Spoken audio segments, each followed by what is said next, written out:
I came back to California to go to grad school. I'm originally from the Bay Area. I'm from Morgan Hill, a little city outside of San Jose.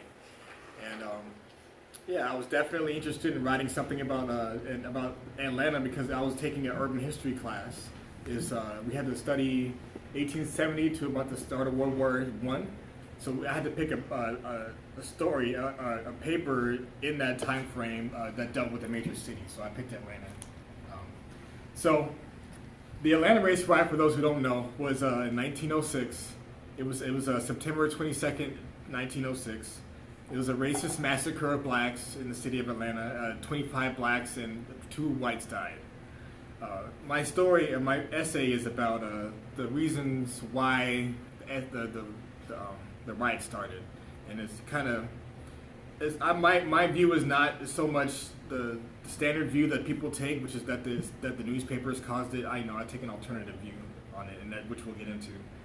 So the climate in 1906 in the South was a climate of suppression of freedom and safety for blacks of all ages and genders. Between 1898 and 1908, there were 40 major race riots, hundreds of lynchings a year, and countless acts of terrorism. Violence was a constant threat for blacks of all ages. The Atlanta in 1906 was seen as more favorable than other parts of the South. Introduction of Jim Crow laws started to erode those freedoms and opportunity that Atlanta gave to the blacks in 1906. They introduced vagrancy laws, liquor restrictions. The newspaper reports also diminished the black security in the city. There was a disfranchised movement, and there's a gubernatorial election that was fueled by racist anger. That all proved to hinder black opportunity and safety in the city. And all these stresses, I believe, helped contribute to the riot, but they weren't the exact cause of the riot. What I believe caused the riot was a shift from class to race identity for working class whites in the city, and the black migration from the rural countryside into the city. So by and large, the 1906 gubernatorial campaign was based on race baiting. At this time in Atlanta and in the South, the Democrats had taken back control of politics after Reconstruction. And for most elections, it's the primaries that determine who was going to win the election. So the Democratic primary was between Hope Smith, who was the publisher of the Atlanta Journal, and Clark Howell, who was the editor of the Atlanta Constitution. Both these men used their newspapers to influence the election, and they both used race to appeal to white voters. For the most part, Smith believed that black middle class and upper class citizens were a threat to Atlanta and to the South, into Georgia in general. He called for the disfranchisement of blacks, and he believed that they were a scourge of white society.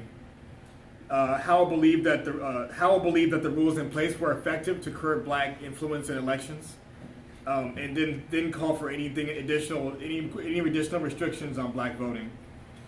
So in response to this, Smith believed that Howell was being friendly to blacks. He was kind of being courteous and not as aggressive with white supremacy.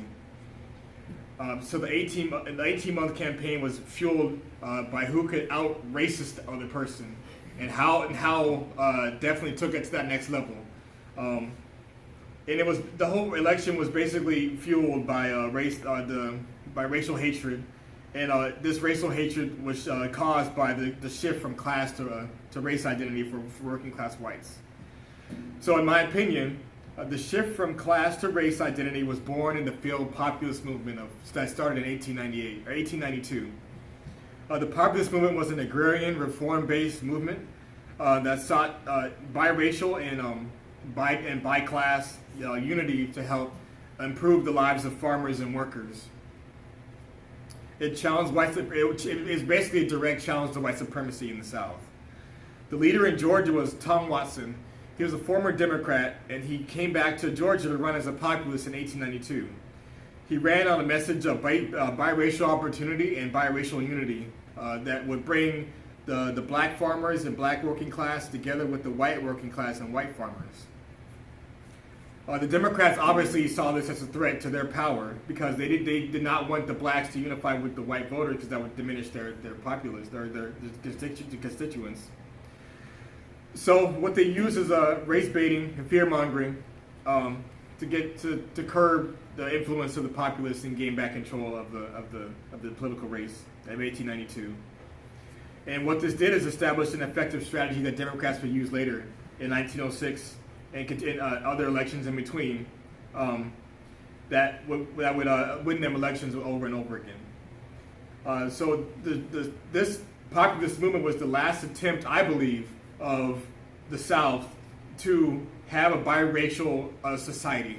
And after this, it was the poor whites completely shifted away from identifying themselves as common, like brotherhood with their black brothers, and just completely identified with the white upper class, the white elite, the white Democrats who controlled society. So that I believe that the shift from class to race was a major factor in the Atlanta 1906 Atlanta race riot. In addition to the shift from class to race, it was the black migration from the countryside into the city that caused the Atlanta race riot. Blacks moved from the rural countryside into the city because of rampant violence, poor schools, distrust of landlords, and just a general fear that they had of the society in the South. This migration caused a new racial dynamic in Atlanta. Whites feared the unchecked and independent working class blacks that came into the city. So in the countryside, blacks were basically monitored by their landlords. It's like the plantation system diminished, but it was still there. The structure was still there. You had the black men and women, the sharecroppers on the plantation, and you had the sharecropper, the master of the plantation, the owner of the land, who was like basically like a master. He took the form of the master the form the master took during slavery. This is a new form of that. So the loss of parental control in the city made the white population have a lot of fear for black people, and especially working class black people. So a newspaper campaign was fueled by these fears. All throughout 1906, there was a growing fear of black men assaulting white women. Any altercation between a black man and a white woman, even like a touching, would be reported in the newspaper as an assault or a rape. And these assaults and rapes were building and just increasing every day. So the tension was growing and growing in the city. And in the newspapers, they were calling for white men to stand up for their women, stand up for white society, and do what we have to do, take up arms, but we have to control the black menace that's plaguing our society. And I believe that it was the newspaper account was a major factor in the race riot. But as I said, it was the migration from the countryside into the city that caused the newspapers to even have this campaign started. Furthermore, the rise in the number of dive bars attributed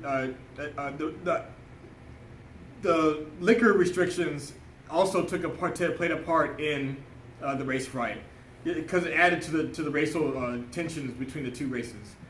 The rise of the number of dive bars were attributed directly to the black migration coming in from the city because the dive bars what's the word I'm looking for? They played to their clients were the black migrants coming in from the countryside. So the liquor restrictions, like I said, led to racial animosity and racial fear. Another cause for the race riot was the vagrancy laws. And these vagrancy laws were laws that required you to be working basically at all times. If you were caught out walking around in the city without a job, they would arrest you and force you into work on a chain gang. And these vagrancy laws were enacted because of the jobless migrants coming into the city looking for work. Because not everybody who were coming from the countryside found work immediately. And since the whites thought that these migrants were a threat, especially ones who weren't working, because they thought they would turn to crime, they enacted these vagrancy laws to help suppress their freedom and give them more safety. Another reason why the race riot started was the disfranchised movement.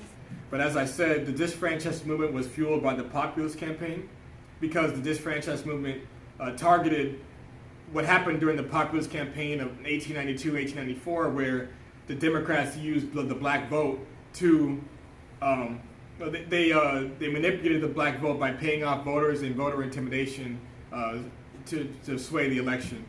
So the Democrats and both Democrats, Clark Howell and Hoke Smith, wanted to disfranchise the black population because they were seen as a threat to white superiority. So in closing, I believe race riots are crucial to our history. It highlights what racial animosity can do in this country. And as we've seen, the past few years with Ferguson and Trump rallies and all these things, racial animosity is a powder keg right now in this country. It's at a tipping point where I'm not saying that a race riot of the magnitude of 1906 could happen, but I think a major altercation is on the precipice in this country. And unless we can acknowledge the mistakes we've made in the past, we're bound to make the same mistakes in our future.